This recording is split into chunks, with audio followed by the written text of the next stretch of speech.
Salve sahabat Katoliko keren, Soms Makom. Selamat datang di negara Kamboja. Yeay! Salah satu negara yang terletak di Asia Tenggara. Seperti apa perjuangan saudara-saudari kita umat Katolik di negara Kamboja? Dan mengapa umat Katolik di negara ini disebut umat yang bertahan di neraka dunia? Inilah Jelajah Umat Katolik episode spesial negara Kamboja. 1. Sejarah. Agama Katolik pertama kali masuk ke negara Kamboja pada tahun 1555 ketika seorang imam dari Ordo Dominikan Portugal, yaitu Pater Gaspar da Cruz, datang membuka misi Katolik di Kamboja. Jumlah penduduk Kamboja yang terpanggil dan meminta dibaptis menjadi anggota gereja Katolik mulai berkembang, hingga pada tahun 1850 didirikan sebuah wilayah gerejawi sendiri untuk negara Kamboja, yaitu Vikariat Apostolik Kamboja. Pada tahun 1924, Vikariat Apostolik Kamboja berganti nama menjadi Vikariat Apostolik Phnom Penh. Vikariat Apostolik ini, jika semakin mandiri maka bisa dinaikkan statusnya menjadi keuskupan.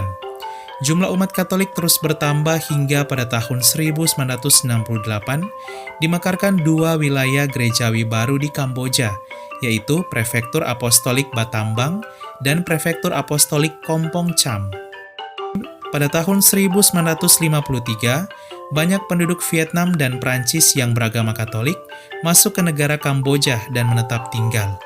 Hal ini membuat jumlah umat Katolik di Kamboja meningkat pesat hingga mencapai 120.000 orang. Akan tetapi memasuki tahun 1970, gereja Katolik di Kamboja mulai mengalami masa kekelaman. Banyak penduduk Katolik asli Vietnam di Kamboja dipaksa oleh pemerintah komunis untuk meninggalkan negara hingga jumlah umat Katolik di Kamboja berkurang tajam. Pemerintah komunis Kamboja juga melarang praktik keagamaan dan menutup paksa seminari Katolik utama yang berdiri. Tak hanya itu, di akhir tahun 1970-an, sebanyak lebih dari 2 juta orang Kamboja, termasuk umat Katolik, harus kehilangan nyawanya di bawah pemerintahan komunis Kamboja dalam rezim Khmer Merah. Peristiwa mengerikan ini membuat negara Kamboja mendapat julukan sebagai neraka di dunia. Pada tahun 1975 sampai tahun 1979, pemerintahan komunis Khmer Merah hampir memusnahkan umat Katolik di Kamboja. Saat itu, sebanyak 2/3 dari umat Katolik yang tersisa di Kamboja telah menjadi martir mati demi Kristus.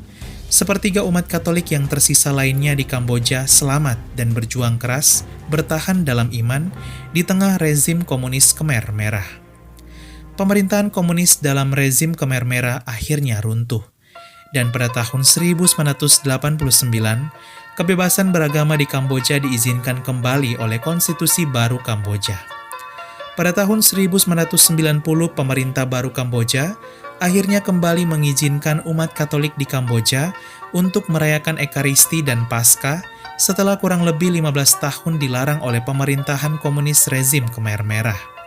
Tak hanya itu, pemerintah baru Kamboja juga mengizinkan pembukaan kembali seminari Katolik di Kamboja secara bertahap. Pada tahun yang sama, Kamboja akhirnya memiliki seorang imam Katolik asli Kamboja yang ditabiskan menjadi imam. Jumlah umat Katolik perlahan-lahan mulai tumbuh dan berkembang kembali pasca berakhirnya rezim komunis Khmer Merah di Kamboja. Pada tahun 1994, Kamboja membuka hubungan diplomatik dengan Tahta Suci Vatikan.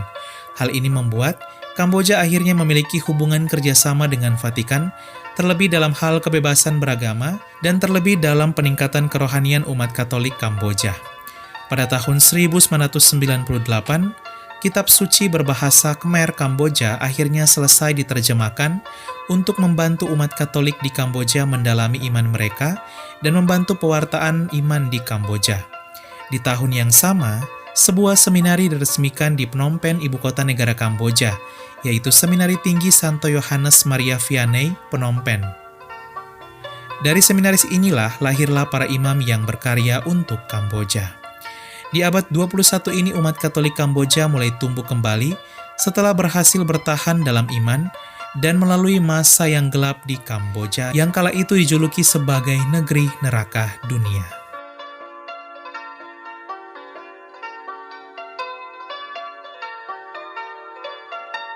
Dua, wilayah gerejawi.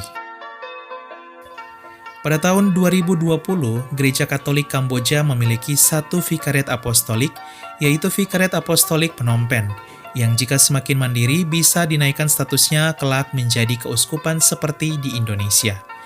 Ada dua prefektur apostolik juga di negara Kamboja, yaitu Prefektur Apostolik Bat Dambang dan Kompong Cham, yang jika semakin mandiri bisa dinaikkan statusnya menjadi Vikariat Apostolik lalu menjadi keuskupan.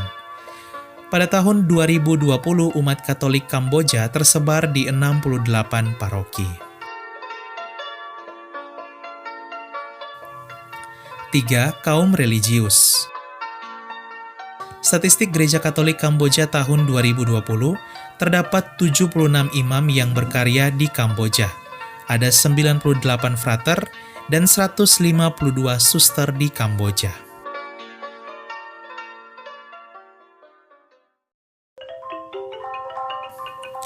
4. Umat. Sahabat Katoliko keren, Kamboja adalah negara yang mayoritas penduduknya beragama Buddha, di mana mencakup 97% dari penduduk. 3% lainnya adalah agama lain termasuk Katolik. Statistik Gereja Katolik Kamboja, jumlah umat Katolik di Kamboja mencapai 75.000 jiwa, atau 1% dari 16 juta jiwa penduduk Kamboja pada 2017. Berikut perkembangan umat Katolik Kamboja. Di tahun 2005 hanya 25.000 orang Katolik, dan di tahun 2017 tumbuh 3 kali lipat mencapai 75.000 orang Katolik di Kamboja.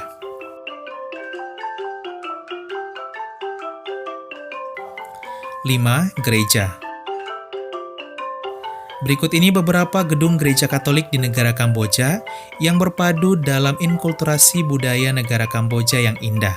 Beberapa di antaranya, ada Gereja Katolik Paroki Katedral Santo Yosep Kota Phnom Penh, di mana gereja katedral ini terletak di ibu kota negara Kamboja, yaitu Kota Phnom Penh.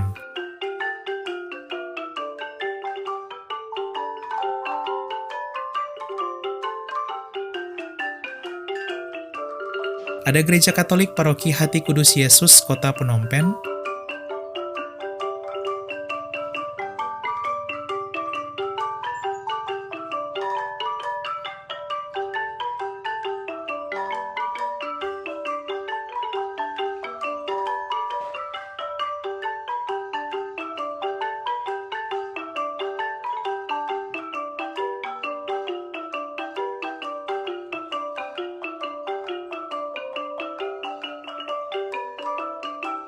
Ada Gereja Katolik Paroki Santa Maria Magdalena, Kota Phnom Penh.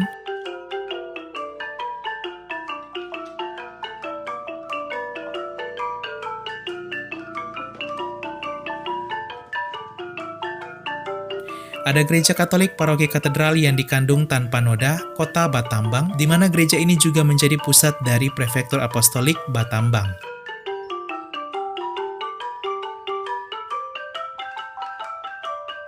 Dan yang terakhir, Gereja Katolik Paroki Santo Yohanes, Kota Siem Reap.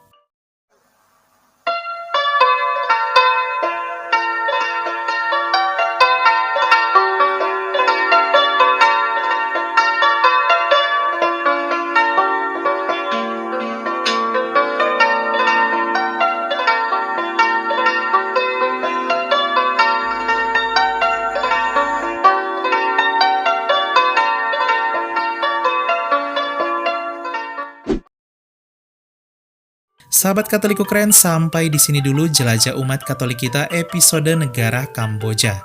Luar biasa ya, iman mereka mampu bertahan di masa-masa gelap pemerintahan komunis Khmer Merah yang kala itu dijuluki sebagai negeri neraka dunia.